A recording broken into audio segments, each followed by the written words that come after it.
Assalamualaikum warahmatullahi wabarakatuh. Saya Karisa Uzairul Lubis dengan NPM 2483298 ingin menjelaskan hasil materi yang telah saya kerjakan. Jadi di sini saya akan membahas tentang kebijakan moneter dan fiskal. Jadi yang pertama saya akan membahas kebijakan moneter. Pengertian dari kebijakan moneter adalah kebijakan ekonomi yang dilakukan oleh Bank Sentral atau Bank Indonesia untuk mengendalikan jumlah uang yang beredar dan suku bunga dengan tujuan menjaga stabilitas ekonomi, nilai tukar, dan inflasi. Tujuan dari kebijakan moneter yaitu yang pertama menjaga stabilitas harga, yang kedua mengendalikan inflasi, yang ketiga menstabilkan nilai tukar rupiah, yang keempat mendukung pertumbuhan ekonomi yang sehat.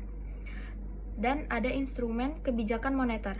Yang pertama, operasi pasar terbuka atau OPT, ada suku bunga acuan atau BI rate, yang ketiga ada cadangan wajib minimum atau GWM, dan yang terakhir ada fasilitas diskonto. Di sini juga ada analisis SWOT dari kebijakan moneter. Yang S-nya itu strength atau kekuatan, yaitu cepat diterapkan, stabilkan pasar keuangan dan inflasi terkendali. Ada weakness, dampak ke steril, lambat tergantung sektor perbankan. Yang ketiga opportunities, dorong investasi, tingkatkan kepercayaan investor. Dan yang terakhir threats, ketergantungan pada kondisi global dan pasar keuangan internasional. Selanjutnya, yang kedua, saya akan membahas kebijakan fiskal. Pengertian dari kebijakan fiskal adalah kebijakan yang dilakukan pemerintah untuk mengatur penerimaan dan pengeluaran negara atau pajak dan belanja, guna mempengaruhi kondisi ekonomi makro.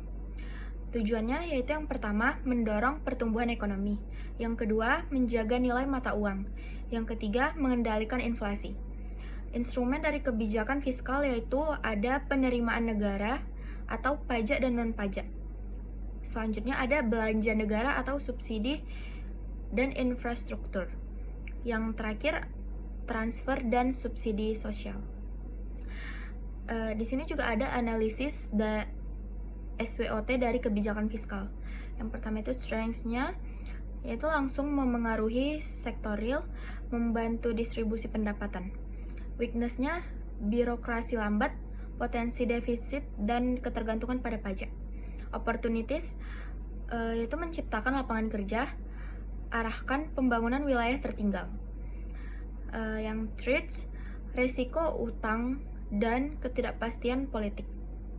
Dan terakhir, kesimpulannya kebijakan moneter sangat penting untuk mengontrol inflasi, menjaga nilai tukar, dan mendukung stabilitas keuangan melalui instrumen keuangan seperti BI rate dan GWM. Namun, efektivitasnya dipengaruhi oleh respons pasar dan kondisi global. Kebijakan fiskal memberikan dampak langsung ke sektor real melalui belanja dan subsidi. Namun, perlu dikelola dengan hati-hati agar tidak menimbulkan defisit atau ketergantungan fiskal yang membahayakan.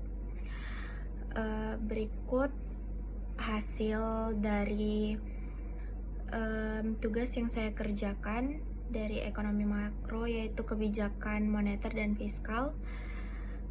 Bila ada kesalahan kata, mohon dimaafkan. Sekian, terima kasih.